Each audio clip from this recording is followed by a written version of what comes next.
What's going on, YouTube? This is... What are you doing? Dancing. I love Supergirl, man. Made me dance.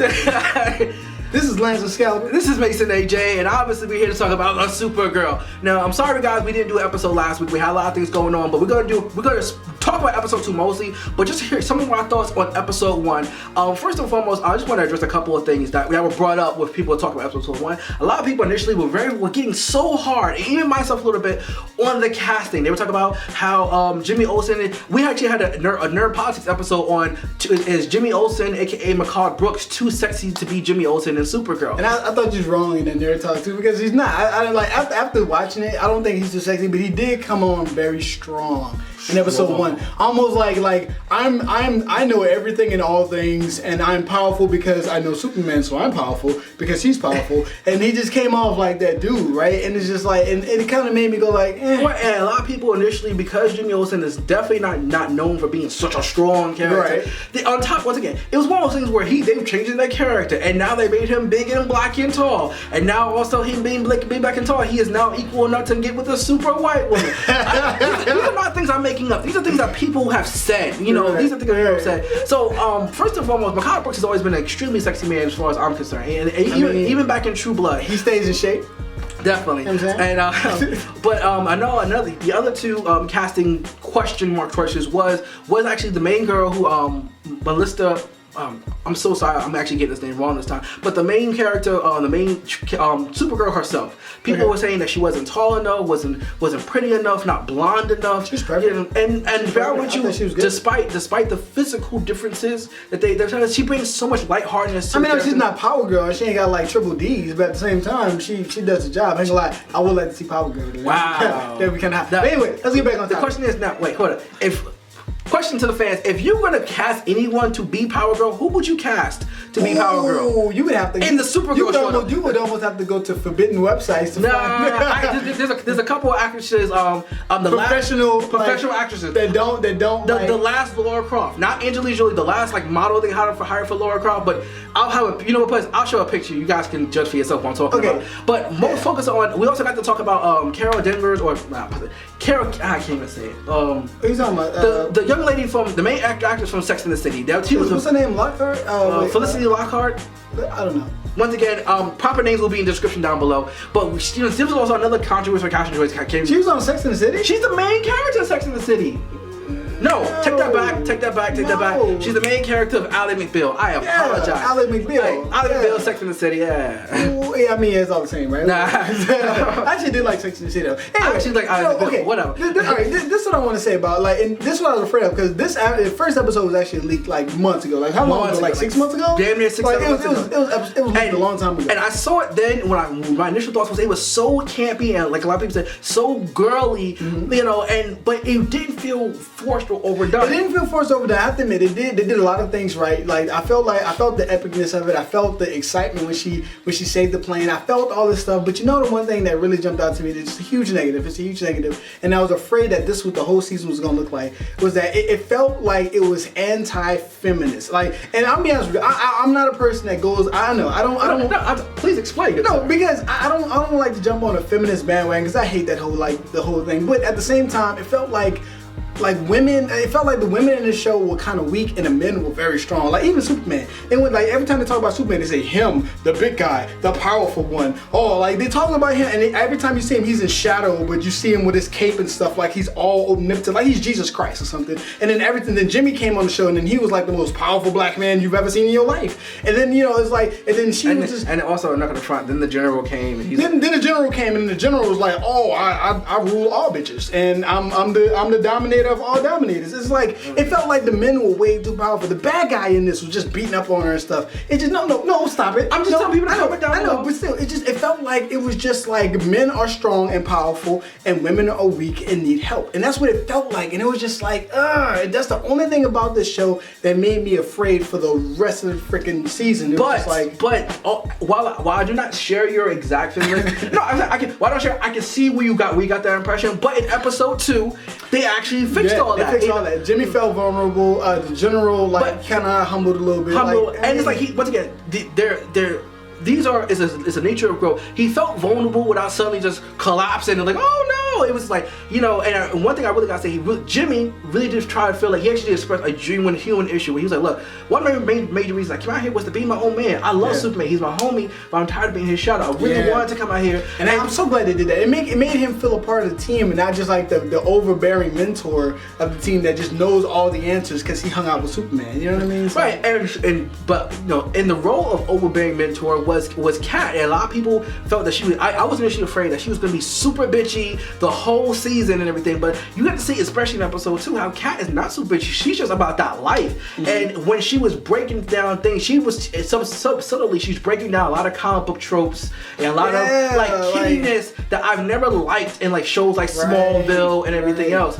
And Kurt was looking like, but I see the plan. He's like, yeah, but you also left it there, and now and then that cost thousands of dollars and people, and that's causing. They're still trying to get it out. She's like, they still didn't get the plane out. No, take it right. And you didn't leave to go and fix that. You still sitting there going like, oh, I'm sorry. You know, I tried to say no, but you also caused, you know, all this damage, and it's not so much. I felt like this was less anti-Man of Steel damage, just more like this is real life. And even how she said, you gotta graduate, you gotta train and grow.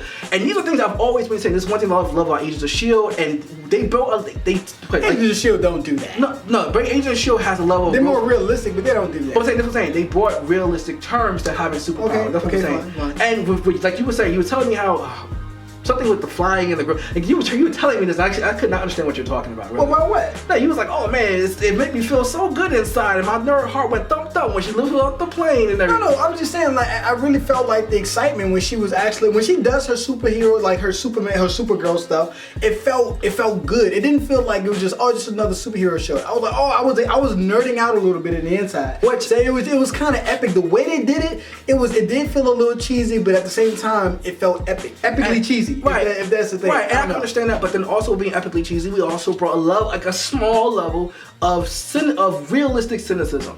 You know, and once again, when people brought this up, they didn't feel like cheating. They felt like, yo, as a real person who has to deal with this, even Rex, I want to say Rex Worthington, I know that's not name, but he goes on to become he actually is a superhero on himself. But even when the dude was on the news and he was looking like, yo, we don't want superhero problems, okay? Superheroes bringing super villains. I felt you in that because I can find that's the truth. Let's be honest, and here's the thing, I've never understood this. When you have a city that has Superman flying over it, what compels you to rob a bank and think you can get away with it? You know, I never understood it. Like henchmen and villains, even in Gotham, when the henchmen put on penguin suits and started going in there and just getting shot, but none of them turned around and ran. They just kept hobbling forward. And I'm thinking to myself, how much are y'all getting paid? Like how much? Who convinced you that? Like, if the guy in front of me gets shot and I'm hobbling like this, acting like the penguin, I'm gonna go, oh shit, and I'm gonna run. Like they just kept going forward. Like the villain, I'm sorry, I feel like superheroes don't scare off villains. I know it's comic book logic, but it just don't make sense to me. But also, speaking of villains, I gotta give a shout out to the villain of episode 1. Felt so serious, and he did everything. I felt like he came down with force. He came to win. He came to win. He did a monologue for 10 minutes like that. When he hit Cora, I felt like, yo, he hit you like a man. They put that arm in. He was like, and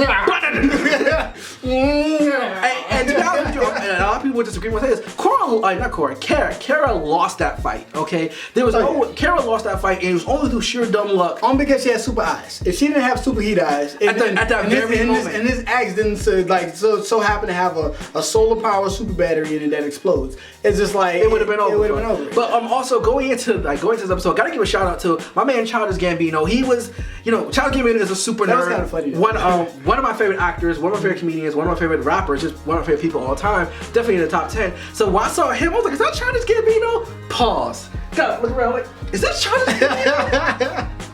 Come on, man. That's Childish Gambino. I nerded up a little bit, but then also I'm gonna front, not to get racial, but just keep calling a spade a spade. He had a true black guy response. He walked up and he was like, yo, who are you? Then we were, it wasn't like, it was like, oh snap, bah! bam.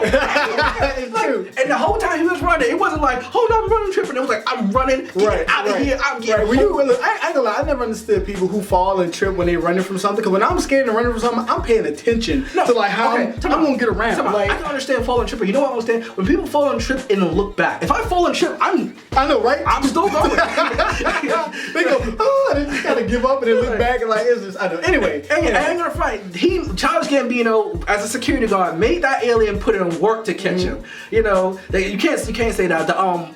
The aliens, I guess the alien crew that they established villains, they feel very dangerous, and that's one thing. They feel dangerous. I feel like I said before in iZombie, I really do feel like the female lead shows get like more serious villains, and I don't know if it's because I'm a man and I just like protecting women, but it's just one of those things where it's like they feel way more dangerous than the other show. No, because and like I said, because they play no games, like simple as that. Don't get me wrong, Gotham, we've already established in our Gotham Resurrection movie, they monologue for days on end and everything. And then you got Murder Jim, like so. First off, you monologue in front of Murder Jim, you're gonna die. And then also, I feel like out of all the villains initially, from like the first 2 seasons of Flash and Arrow, I didn't feel like I couldn't kill these people. Right. You know, there were Arrow. It didn't take Arrow to stop you. Like I feel like, yo, if you give me some C4 and and a time and place, I could kill you. Me just being a regular Joe. Yeah. But first of all, let's talk about how can I put this? I want to talk about the fact that Kara's sister put the ass beating on her. Simple as I mean, there's really nothing to talk about. It was legitimate. It was a very good part of the show that even was addressed in Superman's comic at some point. It's like, you don't have fighting skills, you need to get fighting skills. And in New 52, he learned Kryptonian martial arts and stuff like that. But which I still feel is kind of like plot armor logic. Hey, or whatever. Fine, whatever. But it's one of those things where I appreciate the fact that, hey, look, we could beat your ass. What I do hate is that they have all this technology to straight up kill Superman if they wanted to. Like they can just shut off your powers and stuff. Like it's just crazy. Like what they've already figured out how to do to deal with Superman is just nuts. But technically, it's conveniently only working on her. He's nowhere around. No. But okay, I will say this. As of right now, okay, they have not fully accepted that Man of Steel is in fact the same thing. The Man of Steel that's in Batman vs Superman is not the same thing that's happening in Supergirl. I feel like they want to do that. That's why they're keeping his face hidden. Right, they want to, but they don't want to. They probably still trying to sign a paperwork to try to get him on their film. Or even just get the rights to use that term. Because Angela, it would be so perfect for DC to link their main show like Marvel did. Like Marvel did. It would be, and that's why I'm glad they did keep it blank. Get the man to sign a paper and then get him on that show. That would make the show 1,000 times. It would be the top show if you can get Henry Cavill to come on there and be Superman. Oh my! Even if it's just for one episode or for 5 minutes of the episode, like at the end, be like, "What's up, girl?" Like, I would actually. Okay, but saying so, focusing on the fact that one, Cora got. I feel like this whole episode's theme is the fact that it takes more than powers to be a hero. Yeah. Which is one of the things I've always, and they did a good job. She was saving like the kitties in the trees. I really love how she really started low and like to build herself up into that hero. That was kind of cool. Like I said, you show a natural level of growth. I'm still trying to question why you need to be a hero. That's still, but I'm pretty sure they're gonna establish that later on. Yeah. First of all, the aunt is serious. Okay, let's talk about the aunt because don't get me wrong. I hate that fact that her aunt just so happens to be the twin sister of her mother, so she looks like her mom and stuff. I'm so glad she didn't go, Mom. I'm so glad she recognized instantly that's her aunt. I'm so glad she did that. You know what I mean? Because it's one of those things. Like, I'm glad she didn't fall into that. But also, I'm trying to figure out if you were if you're a badass general, was that like a name only? Because Cora, who we already said does not know how to fight, kind of put a little bit one too many blows on her. Okay, she did. Like, okay, she was fighting like a G. Like, okay, I ain't gonna lie. Okay, she's not like a G. But one of the things I can say I really hated about the show, they added really epic things like when they was moving fast and fighting each other, but at the same time they had like their main fight hanging on some ropes in the sky going like this. I was like, what is this? Get them on, put some more CG effects in. I feel like they ran out of money. We can't afford more CG effects. We just gotta have y'all floating on the sky just doing it. That was so stupid. But then, plot convenience. Okay, so the bug dude, her married in the bug bad guy. Yeah, whatever that. First of all, he came to win and I like the fact that they're fully establishing what it means to fight someone with superpowers because he murdered that entire caravan. Yeah, she did. But then after we already established he has super strength and is so much better like that, Cora's sister was just like, hiya! I'm looking like, wait a minute, if he got super strength and he can just toss you like that, how do you even they had to have a reason for Corey to go fight the dude. So I ain't gonna lie, that's kind of like I'll deal with. It's not that. It was the fact that she had enough strength with her human self to wound it. That I ain't gonna lie, she's kind of badass. I ain't gonna lie. I fully accepted her as badass when she went into the room and straight up manhandled Cora. And like I feel like, you know what? I give her props. I'm gonna put her on the level of May from Agents of S.H.I.E.L.D. Whoa. Yeah, I'm gonna go ahead and put her on that level.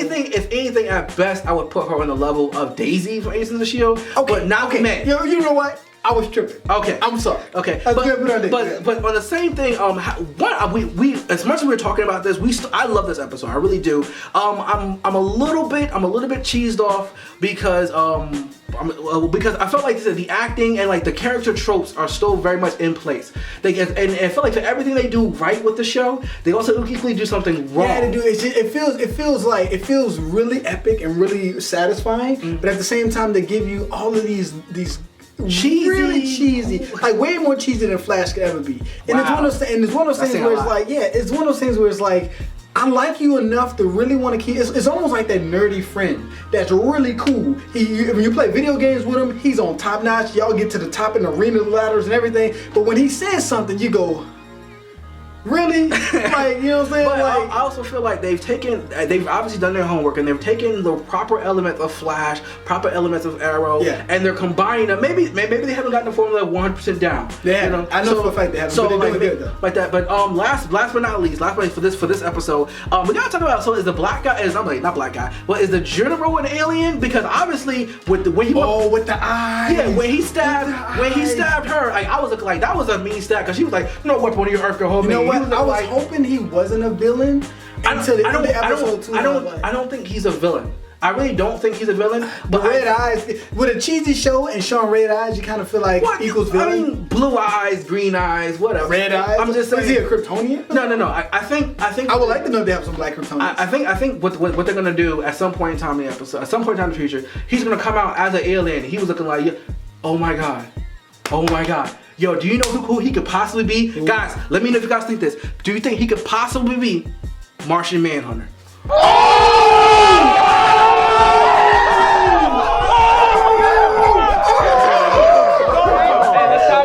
You just blew my mind. I'm just saying that's a possibility.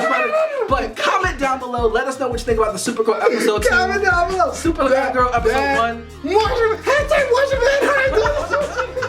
And it makes sense because Martian Manhunter has always been like he's always like kind of challenged Superman a little bit. Like he's always kind of did that. I'm just saying. Okay. So once again, comment down below. Let us know what you think about it because obviously we're really excited. We're definitely gonna be bringing you future episodes.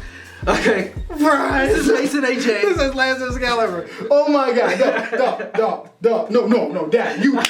Martian Manhunter. That's who that is. I get, dog. You hit the nail on the head. Wow, I never even thought about that.